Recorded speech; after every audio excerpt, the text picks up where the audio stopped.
What's up, my fellow artists and creatives? Hey, welcome back to another Adrian Graphics and Marketing video. I'm Adrian Boycell, and today's video is for the people that are noobs to graphic design. Maybe you're brand new, you've never used a design program ever, and you're out there doing some research whether you should use Affinity Designer or Affinity Photo or Photoshop or Illustrator, going Adobe or Affinity route. There's a lot of different things that I want to share with you guys today, but we're going to keep this video pretty short.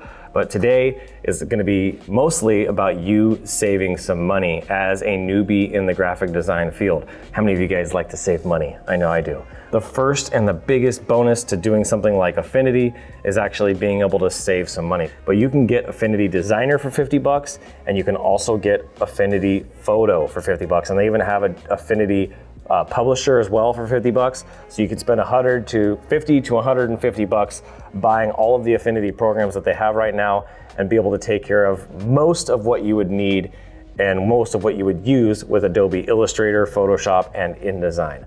But it's not all about saving money at the end of the day. Sometimes you need to have certain functionalities and features that some of these programs are just limited to. So I want to go through these real quick. I got 7 things that I'm going to go over with you of why you'd use Affinity Photo over Adobe Photoshop or Affinity Designer over Adobe Illustrator. And so we're going to make this today mostly about Illustrator and Designer because those two programs are very, very similar. So without further ado, let's go ahead and jump into it. The first thing that you need to think about is, like I said, you can get Affinity Designer for about 50 bucks. It's pretty affordable. You're gonna pay anywhere between $20, $30, $40, or $50 a month to have the Adobe Creative Cloud. If you just get one program, I believe it's about $20 to $30. If you get the whole suite, you're gonna pay about 50 to 60 bucks. That's not including any of the other features that they have, which there's some amazing features like cloud storage and Adobe Stock, some other cool stuff like that.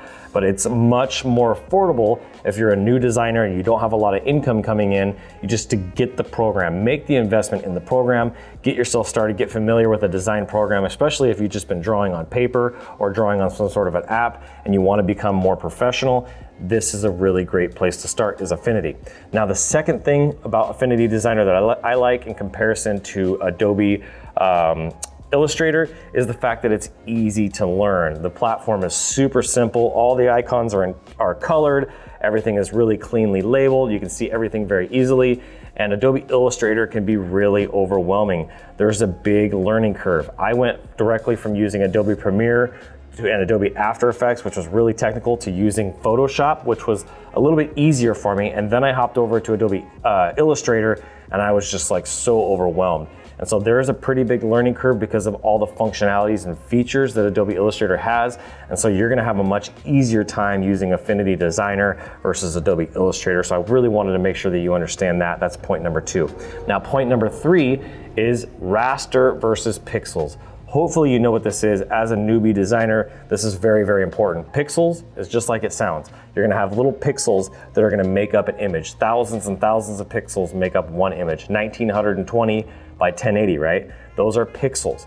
Now, once you start going up from there, you start getting bigger, you're gonna have to start scaling these designs onto bigger canvases, which is gonna be bigger file sizes, just to not lose the resolution and for them not to be blurry.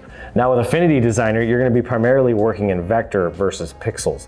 Pixels is gonna be more on the photo side, just like you do in Photoshop. And so you're gonna actually be able to scale these images, scale these designs in more artwork. You're gonna actually be able to create custom illustrations and drawings and designs that are gonna be vector based, which is really neat because you can blow them up billboard size and they'll never become pixelated. So this is really, really neat. And really comparing that to Adobe Illustrator, there's not much there because they both do vector, but you're gonna have a lot more functionality with Adobe Illustrator. So if you're ready to kind of take that big jump and move over to the Adobe side and get the Adobe Creative Cloud and you're ready to make this your career, then I would encourage you, go over to Adobe and start there. But if you don't wanna overcome the learning curve and you just wanna start and just get some momentum, Affinity Designer is a really great way to go. Now, the fourth thing that I really like about Affinity Designer versus Adobe Illustrator is the fact that the workspace is very clean and very simple.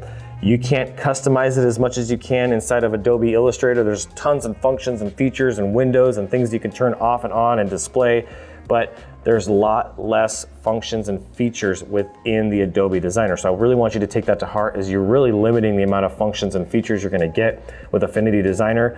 If you're an artist and you're not really too worried about all those extra bells and whistles, and you can create some pretty good hand-drawn artwork and you can bring that into your program, this is really going to be a huge step for you to begin with going from paper. Now, one of the fourth thing you need to look at on an Adobe Illustrator side is that there actually is a lot of other programs that Adobe Illustrator is compatible with. It really is compatible with Illustrator, it's compatible with InDesign, it's compatible with XD, with Experience Design. There's a lot of different features and functions that it ties into, and you can grab programs or grab files and bring them into each other. So you're gonna miss out on that if you do something like Affinity Designer. I don't mind. If I was a noob, that's where I would start. I'm not really worried about being cross-compatible between all the different programs. But one of the things that is a big deal that I think that Affinity Designer doesn't have that Adobe Illustrator does is the cloud. When you work in the cloud, you can start saving your files in the cloud. It's Adobe Creative Cloud, right? And so having this function and feature to be able to save your files not on your computer itself, but on the cloud. So if something happens to your computer, gets destroyed, gets lost, gets stolen, you still have your files. This is a really great feature. Now, don't get me wrong. You could download something like Dropbox or Google Drive and save your stuff in there, but having this feature that's built into your design program has been really, really nice. I like to store my files in the cloud. I've just started doing that more often. I'm probably gonna be doing this primarily, so it's something you really wanna consider as well. Now, number 6 is the fact that Affinity Designer and Adobe Illustrator are very different from the perspective of you can have the desktop program on both of your computers, but on Adobe, they've actually created apps. So you can have mobile apps for Adobe Illustrator, for Photoshop. They have Photoshop Express, they have Lightroom. There's tons of apps that you can do this stuff on the go. You can't do that with Affinity Designer. There are limitations of what you're gonna be able to get. And the saying really comes down to it at the end of the day, you get what you pay for. You're not paying as much, you're not paying that monthly fee. So they're probably not gonna innovate and continue to grow Affinity Designer the same way that they have with Photoshop and Illustrator and all the Adobe programs. Adobe is a publicly traded company. They have shareholders. They're a beast. And so they're gonna be constantly innovating, constantly adding new features. And so it's really growing so fast that I haven't even been able to keep up with it. So something to think about if you don't wanna be overwhelmed by the software and all the things that it does, then you definitely wanna consider using an Affinity Designer. Now the last thing, and this is really what I wanna send you guys home with.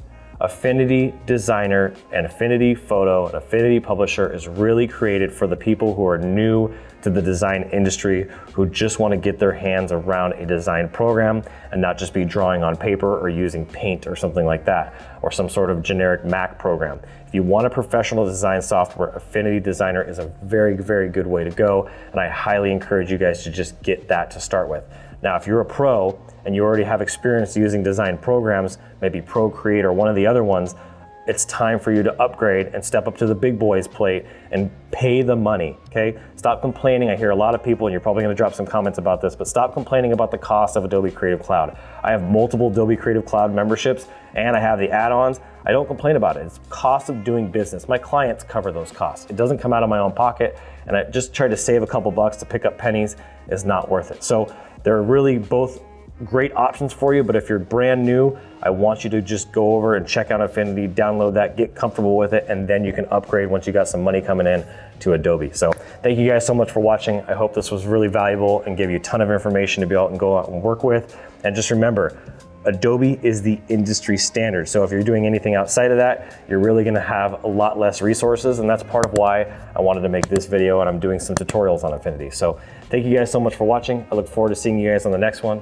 And as always, keep looking up.